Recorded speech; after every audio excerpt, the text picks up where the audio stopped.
Hello mga karosas, dito tayo sa kusina ngayon. Maglinis ulit tayo ng saluyot. May bago na namang saluyot. Priskong prisko. Nagmura ngayon ang saluyot mga karosas. Tag 2 dinar inihap ang isang box, malaking box. So yung 2 dinar inihap around sa piso is 280 pesos. So mura ngayon, hindi katulad noon pag sobrang tag-init ang mahal-mahal. Ayan, trabaho ito. Ang daming trabaho dito. Linisin ko ito. Iwan ko ilang oras ako dito matapos kasi marami ito. Samahan nyo ako mga karosas. Umpisahan na natin.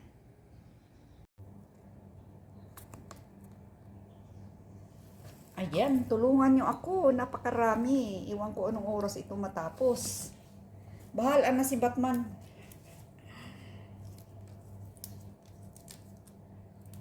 Sayang. Kasi minsan lang makakita ng magandang saluyot dito. Ang swerte namin ngayon dito kasi mura ang saluyot.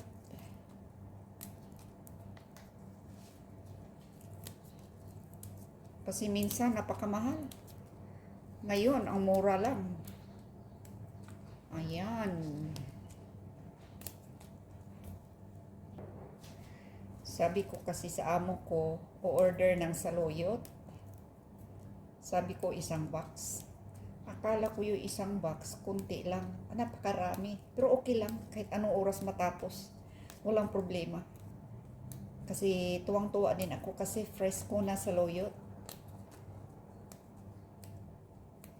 Saka masarap ito lutuin. Hindi naman ako magluto ngayon ng pananghalian kasi may spaghetti dyan. Pag dumating yung mga apo, kakain naman ng spaghetti, so walang problema. Sinong gustong tumulong sa akin, tulungan nyo ako. Napakarami. Okay lang, enjoy naman din ako. Tsaka trabaho ko ito. Kasi wala na kasing stock sa freezer. Kaya nga sabi ko sa amo ko, mag-order ako ng isang box.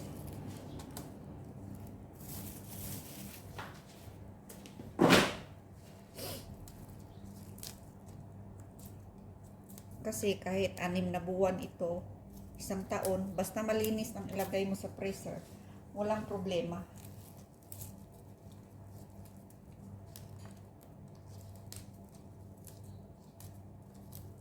Ayan. Mamaya hugasan ko pa ito. Tapos pagkatapos ng maghugas,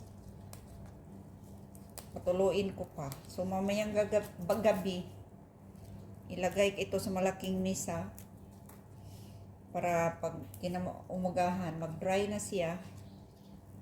So, ipack mo na, ilagay ko sa freezer.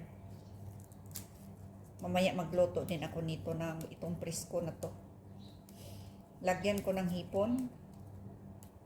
Kayo mga OFW, sinong nakaranas ng ganito? Maglinis ng napakaraming saluyot. Okay lang, enjoy naman din ako. Tsaka paborito ko ito.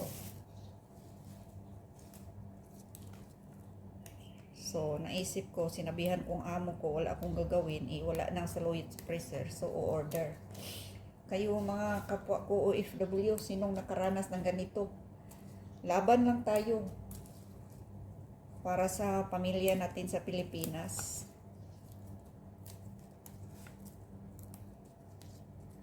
Alam ko, hindi lang ako nakaranas ng ganito. Di ba ang saya? Enjoy din. Kasi parang nasa Pilipinas, naglinis ng saluyot. Yung una talaga nagulat ako, akala ko yung mga amo ko hindi kakain ng saluyot. Saka yung nakita ko isang box, na-shock ako. Sabi ko, ano kayang gawin nito? Yun pala, special pala sa kanila ang saluyot. Saka marami itong health benefits. Pag uwi ko sa Pilipinas, gawin ko ito. Maglinis ako ng isang box din, tapos linisin ko, tapos i-dry. Pagka-dry, ilagay ko rin sa freezer para pag anytime na gusto kong magluto. So, magluto. Kukuha na lang ako sa freezer. Patikim ko ito sa pamilya ko.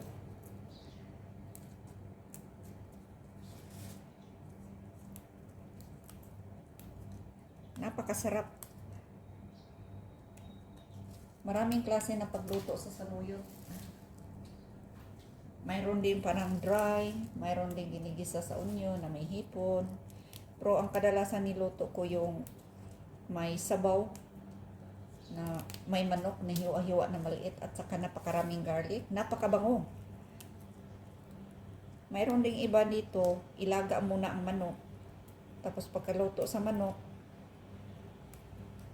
so himay-himayin o pwede rin ihiwalay.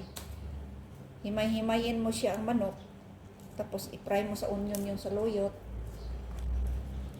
Tapos pag medyo dry na, ilagay mo ang yung sabaw sa pinakuluan mo sa manok. Tapos ilagay mo rin yung hinimay-himay mo manok. Masarap din.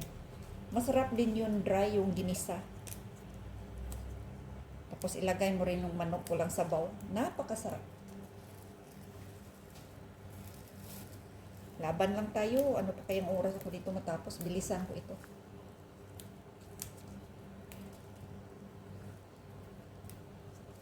Kasi maya konti magawa ko ng kape. Ayan.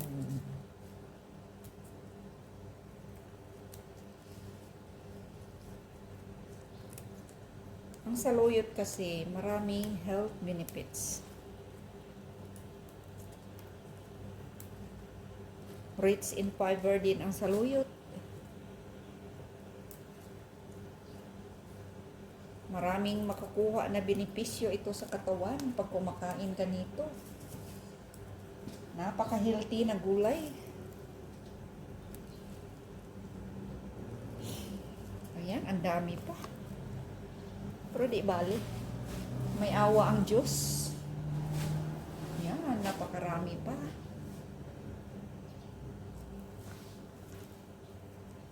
So, laban lang.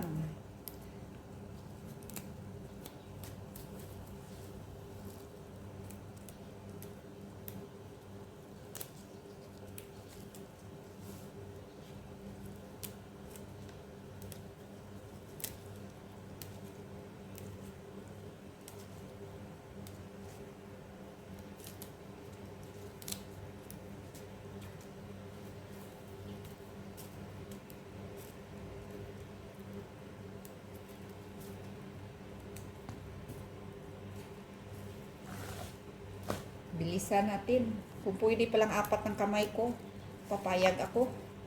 Para 4 ang magtrabaho. 4 na kamay. Ayan. Laban lang tayo mga kapwa ko OFW.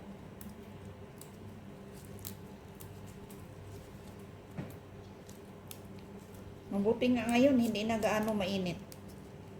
Medyo nagbaba na yung sobrang init. Kahit hindi ka naka-aircon sa kusina, makaya na dati. Para kang hindi makahinga. So ngayon, pababa na yung init. Next month malamig na, next month malamig na. So umpisa na naman ang lakad sa karosas. Mag-exercise. Yan. So mamaya ipakita ko sa inyo ito pag malapit na matapos. Balik tayo mamaya mga karosas pag malapit na ito matapos.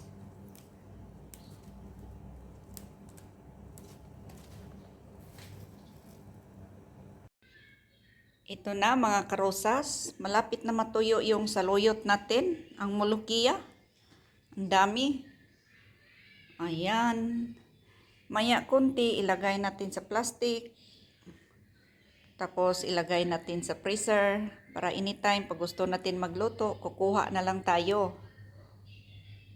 Ayan, ito pa. Hindi nagkasya sa misa kaya nilagay ko dito para madali mag-dry. Mayroon pa dito. Hiniwalay-hiwalay ko mga karosa sa mga misa para madali siya matuyo.